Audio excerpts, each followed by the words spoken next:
Is it just me, or do the words content audit strike fear into the hearts of content marketers everywhere? If you feel the same way, you're in the right place. I have felt that way in the past. I've done 3 major content audits in the last 5 years, and every time they've gotten a little easier. I want to share my insights and experience so that you can do your content audit right the first time without any of the struggle. First of all, thanks for being here. If you've been on my channel before, welcome back. If you're new here, welcome. My name is Jenna. I'm a content marketer, and I do freelance content creation and content strategy. So if you get to the end of this video, or even 5 minutes into it, and you think, I don't have time to do this whole content audit thing, the good news is you can hire me to do it for you. I'll put my contact info in the description so you can get in touch. Let's talk content audits. I know just the word audit itself sounds really scary and tedious.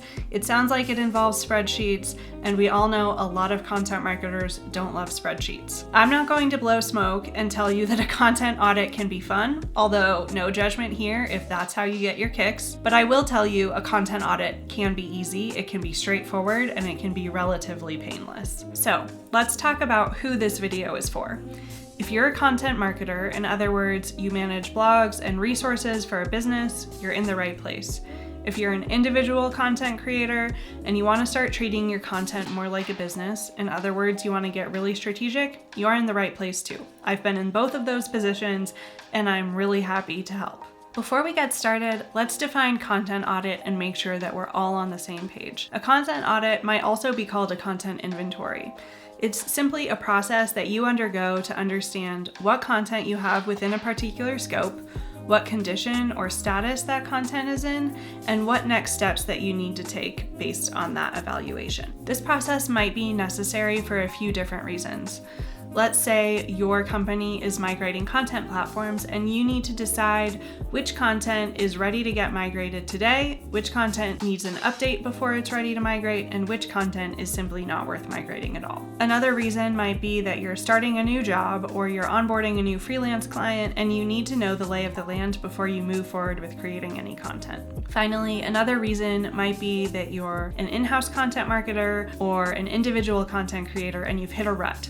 Maybe you're out of ideas, or maybe you have plenty of ideas but your content has stopped performing, or maybe your content was never performing as well as you expected to begin with. The good news is every content marketer and every content creator has been in a rut before, and a content audit is a great first step to moving forward. So congratulations, you're on the right track. Okay, so all the people who ended up on this video by accident have probably clicked out by now, and it is just us true content nerds who are left. I think it's safe to get into the nitty-gritty of this video, which is how to do a content audit. In my experience, there are 5 really important steps that every content audit needs. First, you need to define a goal for your content audit. Second, define a scope and evaluation categories for your content audit. Third, export your content into a format where you can evaluate it. Yes, this means a spreadsheet. Fourth, you need to evaluate the content piece by piece. And fifth, you need to make an action plan for next steps based on that evaluation. Okay, let's get started. The first thing to do is to define a goal for your content audit. This could be a quantitative goal, like we need to improve organic search rankings on blog posts by X%, or it could be a qualitative goal, like we need to see how much content we have about this topic. It doesn't really matter what your goal is, it matters that you're really clear on what the goal is, because the goal of your content audit is going to determine your scope. And that's step 2. The scope of your content audit is simply the boundaries within which your content audit will operate. In other words, what content are we auditing? This can vary really widely depending on your goal. So let's say your goal is to improve search performance on the blog. Your content audit only needs to cover blog content. Let's say the goal of your content audit is to determine what content you have on a particular topic so that you can update it before your company relaunches a new product. Your content audit might cover a variety of content formats, including email nurture campaigns, product pages, solution pages, blog posts, content in the resource center, even partner content. The content format in this case is much less important than the content topic. Maybe you're an individual content creator who wants to launch on a new platform, like let's say TikTok, And your goal is to understand what content you've already created that is appropriate for repurposing as TikTok content. The scope of your content audit is all the content you've created on all the platforms you're active on that are relevant to TikTok. The second part of this step is deciding how you're going to evaluate content. If your goal is to improve organic search performance, for example, then your evaluation categories should include organic search performance metrics like search rankings, page views, etc. If you're evaluating social media content, then you might include categories like reach and engagement. Maybe you're evaluating content based on how relevant it is to a particular topic, or how evergreen it is, or how well it aligns to your brand voice and style guide. Make a list of evaluation categories because these will form columns within your spreadsheet. That brings us to the next step. We need to export all of your content into a spreadsheet so that you can start evaluating it. If you're doing a website audit and you're at a big company, you might have a web team or a web manager who can do this export for you. If you have SEO tools like SEMrush, Screaming Frogs, or Ahrefs, they have content audit tools that will help you do this export. If you're doing a social media audit, LinkedIn and YouTube make this really easy. There's an export button right in your analytics dashboard. Instagram and TikTok are a little tougher. You'll have to use a third-party data scraping tool, which I've never used before and I can't recommend one in particular. Once you've got your URLs in a spreadsheet, it's time to add and remove columns based on your evaluation categories. Whatever tool you used will have created some columns based on that tool.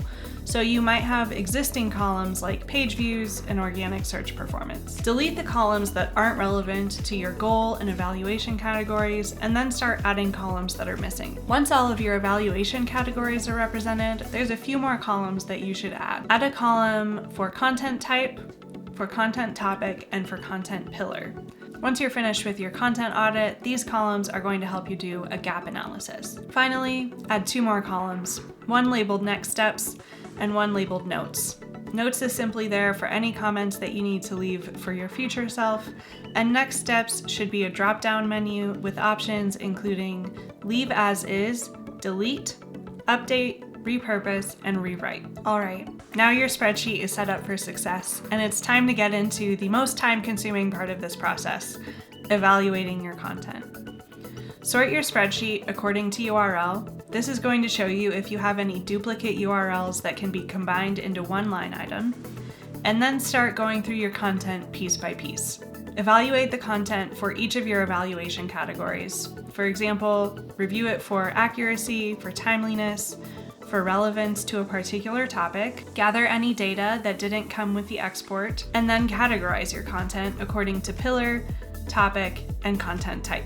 When you're finished evaluating and categorizing the content, decide on a next step. Don't spend too much time dwelling on this decision, just go with your gut and move on to the next URL. Depending on how much content you've defined as within your scope, this content audit could take a few hours or it could take you a month. You will get to the end of it, I promise. As long as you keep your goal in mind, you keep your scope and your evaluation categories in mind, and you don't get bogged down with trying to make updates as you go.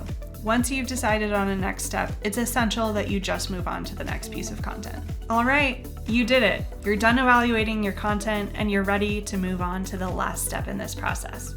It's time to make an action plan for your next steps. Sort your spreadsheet according to the next steps column. This is going to show you all the content that's ready to leave as is, which is great, and it's also going to show you all of the content that needs to be updated, rewritten, or pruned. In other words, deleted. Prioritize each of those next steps according to how relevant they are to your goal, and then get started. Once you've got your action plan in place, a great next step is to do a gap analysis. You've already done all the hard work of categorizing your content and evaluating it, so now try sorting your spreadsheet according to a couple different concepts. For example, you can sort your spreadsheet according to content pillar. You might find that a content pillar that's really essential to your business is underrepresented in your content. You might also find that a content type that's performed really well for you in the past is also underrepresented.